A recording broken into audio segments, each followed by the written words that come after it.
wide-reaching benefits for the local and the creative communities in Nunavut. The Indigenous Screen Office has done incredible work to build the Indigenous audiovisual sector. All these successes are important if we want to foster narrative sovereignty and cultural vitality of First Nations, Inuit, and Métis communities in Canada. Notre gouvernement est fier de soutenir le Bureau de l'écran autochtone. L'appui que nous lui offrons en tant que gouvernement nous permet de poser un geste concret, un geste en réponse à la Déclaration des Nations unies sur les droits des peuples autochtones et aux appels à la justice de l'enquête nationale sur les femmes et les filles autochtones disparues et assassinées. Au cœur de mon rôle de ministre du Patrimoine, il y a la modernisation des institutions audiovisuelles que le premier ministre m'a chargé de réaliser.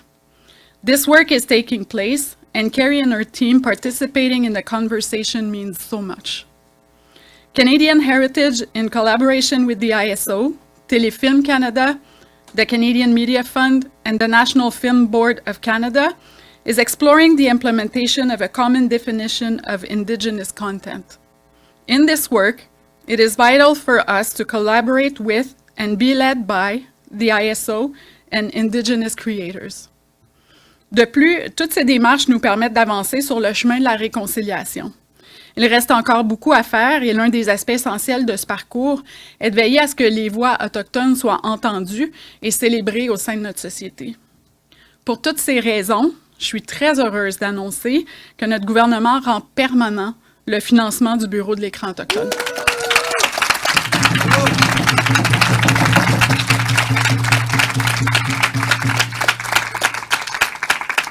So today I'm announcing not only the renewal, but permanent funding to support Indigenous-led storytelling through the Indigenous Screen Office. This includes $65 million over 5 years starting in 2024-2025 and $13 million ongoing. This will create even more opportunities for Indigenous talents to be seen and Indigenous voices to be heard and celebrated.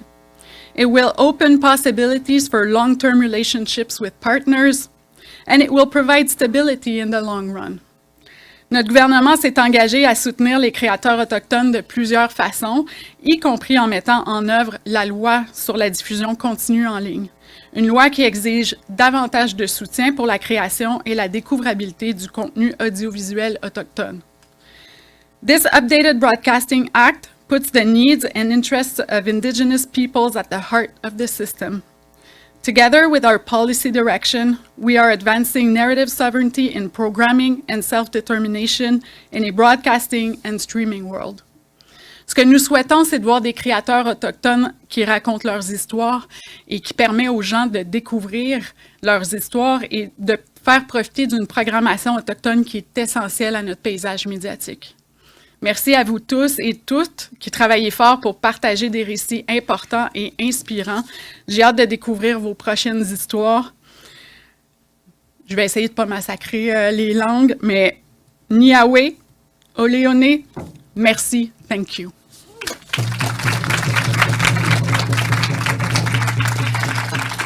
And now I would like to ask Alanis and Carrie to join me for a little fireside chat.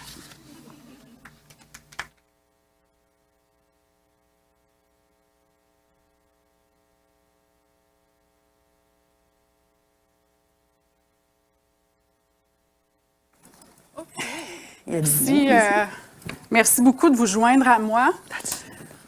So I'm going to ask you both a few questions. I promise they won't be hard. Not a confession. We're ready. Not a confession, not a confession. But I think it's important for you both to share your stories and the great story of the ISO. So to Carrie, as we reflect on 7 years of the Indigenous Screen Office that we all love and call the ISO, what are the key things that we as Canadians, as government, and as those who count ourselves so fortunate to live on this land should know about the work of ISO? Yeah, thank you for the question, and thank you all for being here. I'm just so thrilled to see you all, and for those of us joining online, I'd like to say hello, and just a few thank yous very quickly, because it takes so many people to put an event like this together on short notice, and I just want to say thank you to everyone who made this happen. Thank you for being here for this, Alanis. It's so important and meaningful for us to have you share in this moment with us. And thank you to the Abenaki drummers and singers for being here, welcoming us all in such a beautiful way.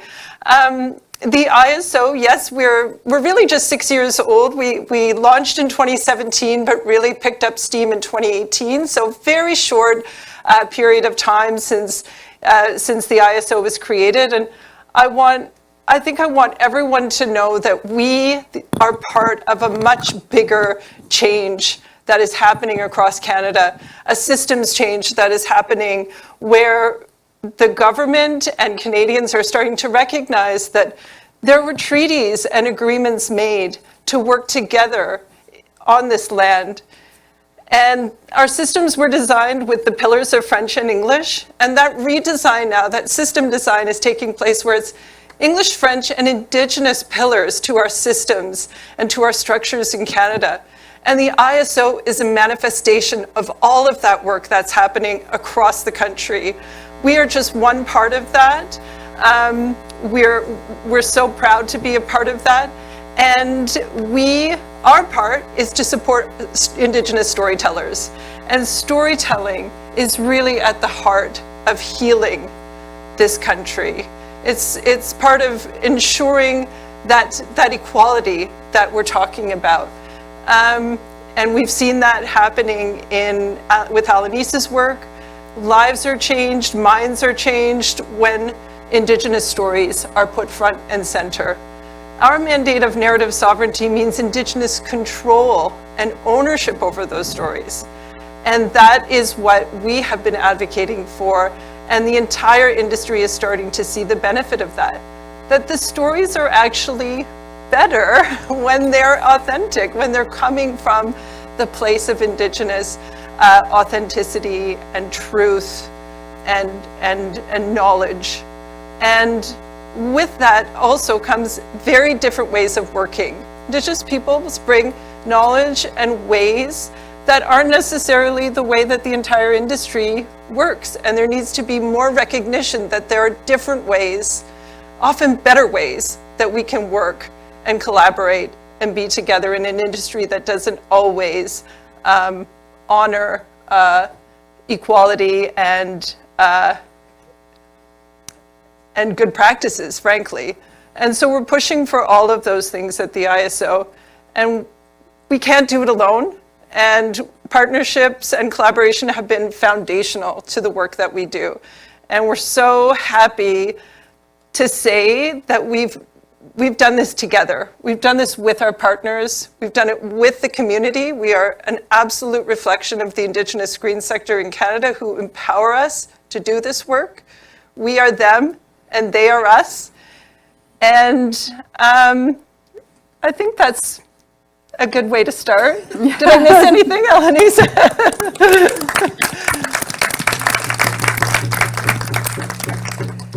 Well, thank you, Carrie, and you're such an inspiring leader. Thank you. And you were talking about the creation of the ISO and the fact that it's still a young institution, 6 years old. Yeah. Alani, you've been around for a little bit longer. Can you share with us, with your remarkable career and everything that you've done in this sector, what major changes have you noticed since the beginning of your career? And to you, what does the ISO mean? I think that we've come such a long way. When I began to make films, it just happened by accident, really, because I knew nothing about films. But I knew a lot about the educational system, which was very, very terrible to our people for many generations, mainly because of the kind of books that they used to tell the history of this country, full of lies and full of hate. And that went on for many generations. Now me, when I realized as a child I had a horrible life and I got beat up all the time, then I thought, I realized that it was from the books that was used in the classroom to teach people about the history of our people. We were idiots, we were terrible people. We didn't have a religion. We went around scalping the poor people who came here first, and we didn't exist. And it was very, very hard for all of us, for many generations. Then I thought, it's because of the books that they're teaching. Because when the teacher opened the book, L'Histoire du Canada, I knew I was going to get beat up that day. So I thought, if the children heard another story, like I hear lots of stories, and they wouldn't hate me so much. And guess what? I was right.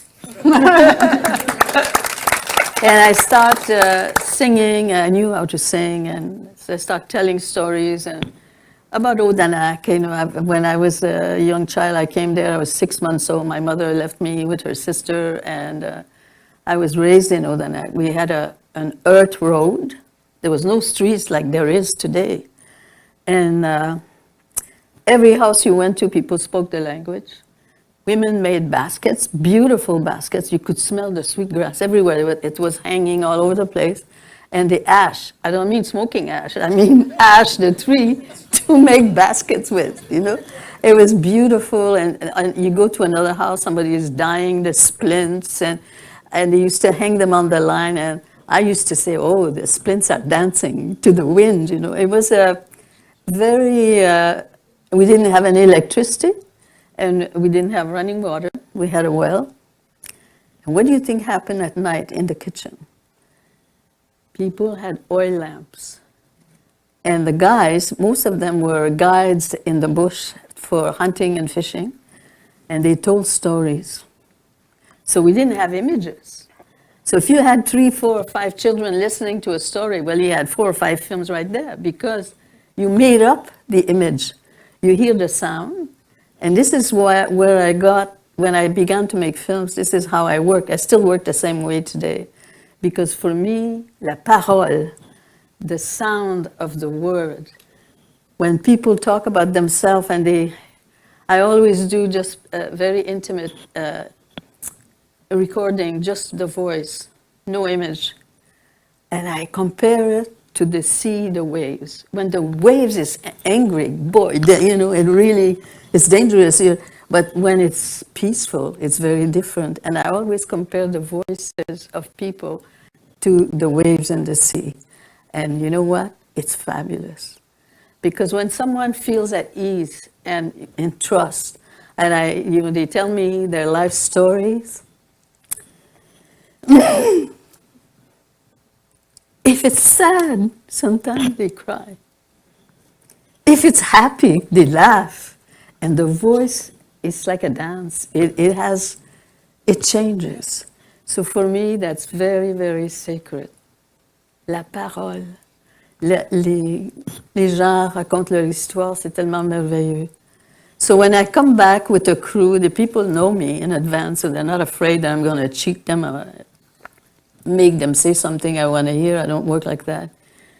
And then, this is for the filmmakers. Then I come back with a crew and I interview people, but I'll always go back to this first story that a person tells me. Because that kind of feeling only comes from something real from the heart.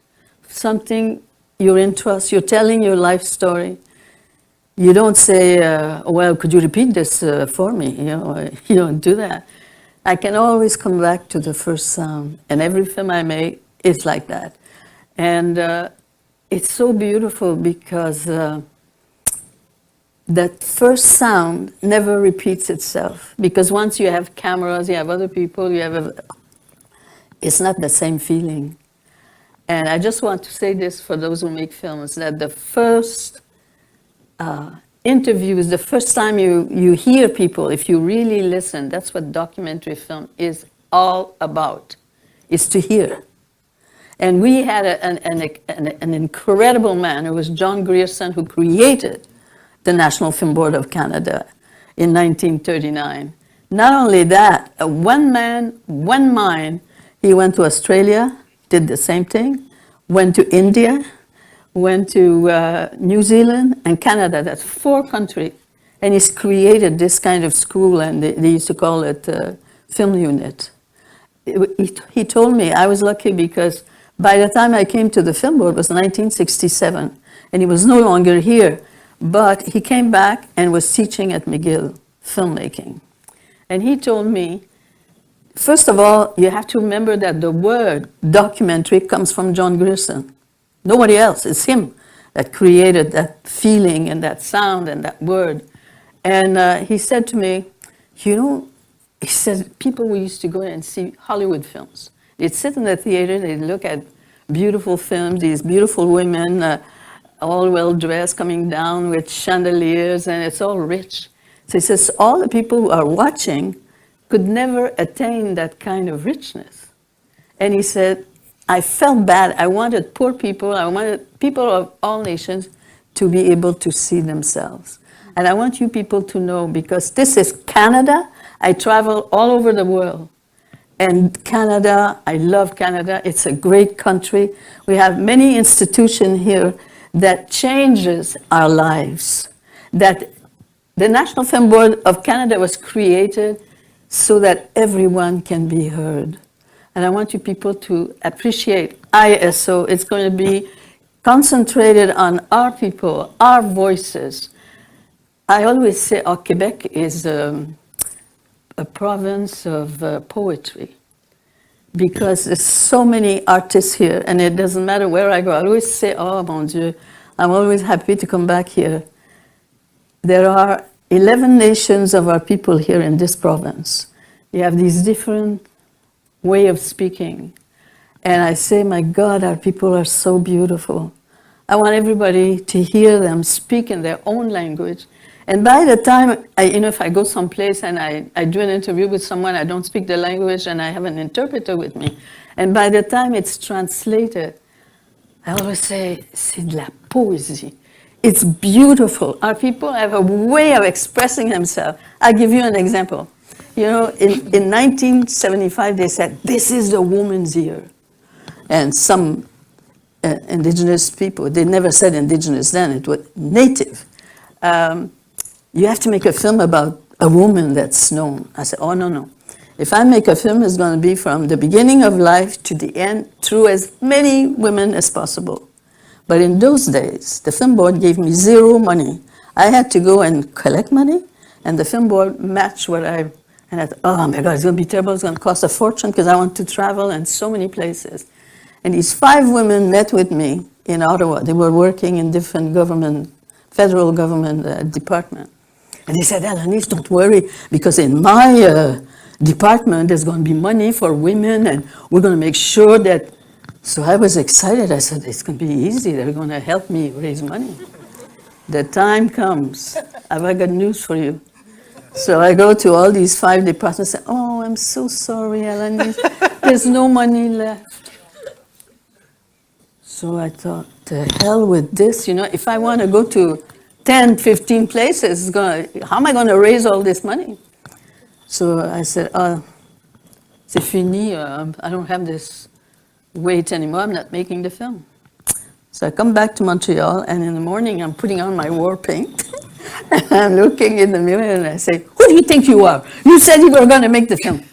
Get off your ass and go back to Ottawa. So I didn't have a car in those days. I go to Ottawa by bus. And I started going around like a beggar to all the departments asking for money. And it was, oh, I'm so sorry, all the money is all gone. I come to the Secretary of State, and this man who was in charge, he said, Alanis, all the money is gone. There's only $35,000 left. I said, $35,000? If you pass $35,000 to the film board, they'll match it. I can start the film. He said, okay.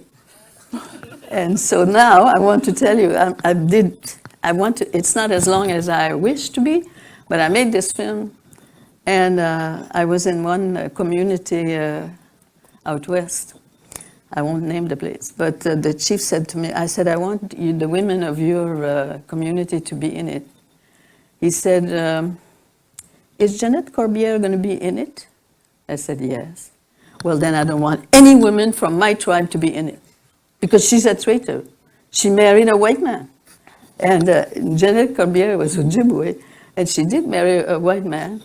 And in those days, you lost your status if you married out. And she went to court, and she won her first case. She won, and then Indian Affairs hired another court case, and she lost. And that's when you lost your status. You know, you're not allowed to. They can throw you out. You know, you're not allowed to own any land or anything like that. So I was so sad. I thought, how disgusting, you know.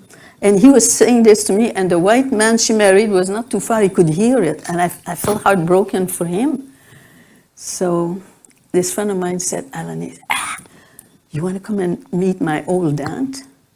She's 107 or 100. I said, yes, I do. So we go outside. I go meet this woman. Her name was Anita Marie Gooding. She's 107 years old. So it's the summertime and there's a screen door. So her and I come to the door, bang, bang, we go. And about 4 or 5 children comes to the door and they see me and they go, oh! And they run. And I said, Jesus, you know, what's wrong?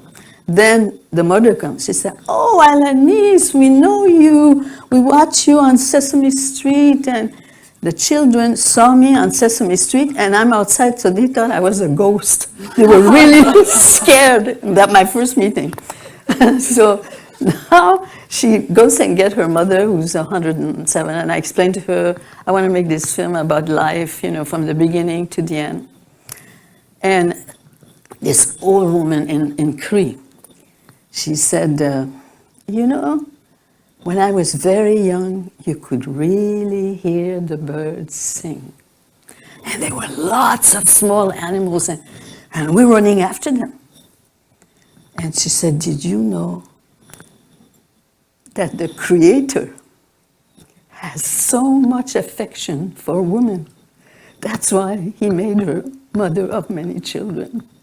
It was such beautiful poetry. That's why I named the film Mother of Many Children. Just want to tell you how beautiful our people are. Merci beaucoup. Vous avez tellement fait pour faire connaître les histoires des communautés autochtones. Et Where is Jesse Winty? I want Jesse right here. He's on the Zoom. Say hi to him. Jesse! Jesse, I love you. You're so beautiful. You're the one that started ISO. We're so lucky to have you. Vos histoires ont permis, je pense, aux gens partout au Québec, au Canada, de prendre conscience de la nécessité de cheminer vers la réconciliation puis de redonner la voix aux communautés autochtones. Et Carrie, to finish this little fireside chat, in your opinion, you know, this walk to reconciliation, how is the ISO participating in achieving that for all people? Yeah. Well, first I just want to say, respond to what Alanis was talking about, and just that, you know, before I have difficult meetings, I often think, okay, channel your inner Alanis. You know, who do you think you are? No, that is not good enough. And so, you know, thank you for your stories about the fight that you've had to get to where you are and to make your films in your voice. And that's what we are all about. And that's what reconciliation is. It's not about one group of people oppressing another. It's about being partners, walking down this road as partners, equals together at the table. And our mandate is self-determination. So it's Indigenous peoples deciding what is best for Indigenous peoples. We're close to the ground and we're always listening, as you've also said, which is so important to all of the work that we do. It's listening.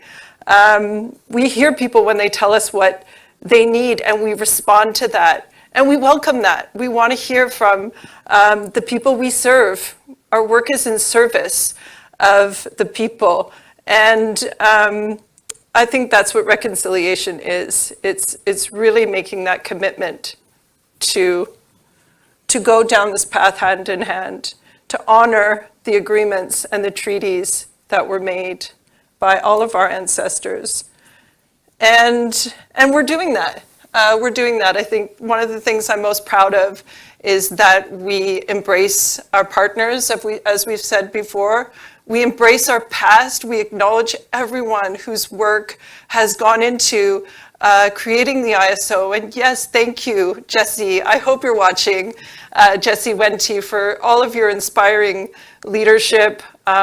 Your words have moved people.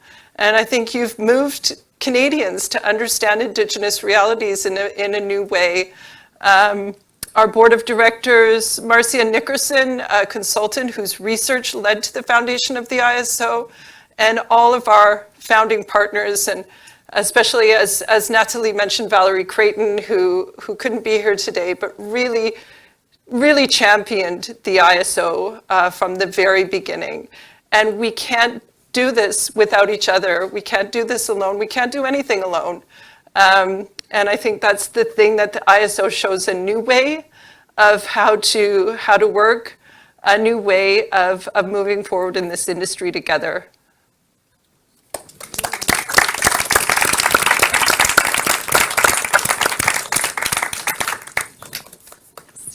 That's it. Thank you. I'm not sure that was fast. Went by fast. Merci, mesdames. Vraiment, thank you so much for this talk. It was very inspiring, wonderful. Merci beaucoup, Alanis. Encore une fois, ça nous a fait vraiment plaisir de vous accueillir ici à l'ONF pour cette fantastique annonce. J'inviterai maintenant Madame Ariane Joazard-Bélisère à s'avancer au lutrin pour animer la période de questions qui est dédiée aux journalistes. Merci.